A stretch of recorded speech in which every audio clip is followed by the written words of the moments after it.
আসসালামু আলাইকুম রহমতুল্লাহ। এখন যে জায়গাটা দেখতে পাচ্ছেন এটি হচ্ছে মুসাফিরের সেই ক্লোজারটি, যেখানে ছিল খুব অল্প সংখ্যক জায়গা। যে জায়গাটি এখন আপনারা একটু সামনে আসা দেখো, এটা জায়গাটি আসলে খুব সংকীর্ণ একটা জায়গা ছিল। দেখা যাচ্ছে যে এই জায়গাটি সম্পূর্ণ সাগরে চলে গেছে। এই পাশে দেখা যাচ্ছে যে পানি উন্নয়ন বোর্ডের যে ভবনটা ছিল, এই ভবনটি সম্পূর্ণ একদম সাগরের তলায় চলে গেছে। এবং এই পাশে যে মসজিদটা আছে, মসজিদটা মনে হয় অল্প কিছুদিনের মধ্যে সাগরে চলে যাবে। তাই বাংলাদেশ সরকারের কাছে আমাদের বিনীত অনুরোধ, যাতে অতি দ্রুত মুসাফির ক্লোজারটি নির্মাণ করা হয়। ফেনীর গণমানুষের যে আকাঙ্ক্ষা, এই আকাঙ্ক্ষাটিকে যেন দ্রুত পূরণ করা হয়। এই মুসাফিরের যে ক্লোজারটি ছিল, এই ক্লোজারের ভয়াবহতা সম্পর্কে একদম স্থানীয় মানুষের সাথে আমরা কথা বলবো। এই ভয়াবহ বন্যার কথা এখন আমাদেরকে জানাবেন। ভাই, এখানে কি কি ছিল? ভাই, এখানে ক্ষয়ক্ষতির পরিমাণ কি? এখানে 70টা পরিবার আছিল এই লাইনে।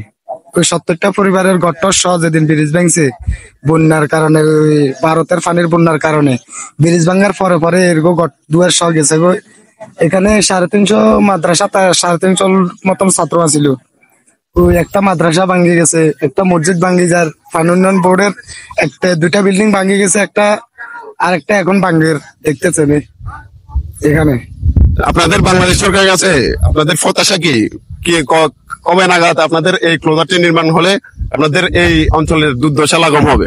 এটা তো 2-4 বছরের দিকে তো করা যাবে না। তারপরে এখন একটা ডুবা বাঁধিলে, এখান থেকে একটা ডুবা বাঁধিলে তাহলে এদিক ভাঙ্গা বন্ধ হয়ে যাবে।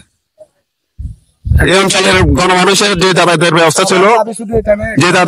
ছিল, এই ক্লোজারটি আদর্শ গ্রাম এবং কি মুসাফিরের যে সংযোগ স্থলটি ছিল, এই স্থলটি এখন নদীতে তলিয়ে যাওয়ার পর গণমানুষের যে দুঃখ মানুষের লাঘব হবে এই ক্লোজারটি নির্মাণ করলে। আমরা আশা করি অতি দ্রুত সময়ে বাংলাদেশ সরকার এই ক্লোজারটি নির্মাণ করে গণমানুষের আশা পূরণ করবেন। স্থানীয় মানুষের আশা আকাঙ্ক্ষা দ্রুত একটা ডুবা বাদ দিয়ে এই গণমানুষের যে আকাঙ্ক্ষা এটা পূরণ করবেন। এবং কি এখানে যে স্থানীয় মানুষ আছে তাদের নদী ভাঙনের কবলে পড়ে হাজার হাজার মানুষ নিঃস্ব হয়ে যাচ্ছে। বিশেষ করে জেলে ফাটার মানুষগুলা রাত্রের অন্ধকারে তাদের ঘর বাড়ি বেরিয়ে নিয়ে যাচ্ছে। আমরা আশা করি অতি দ্রুত এই ক্লোজারটি নির্মাণ করে আমাদের গণমানুষের আকাঙ্ক্ষা পূরণ করবেন।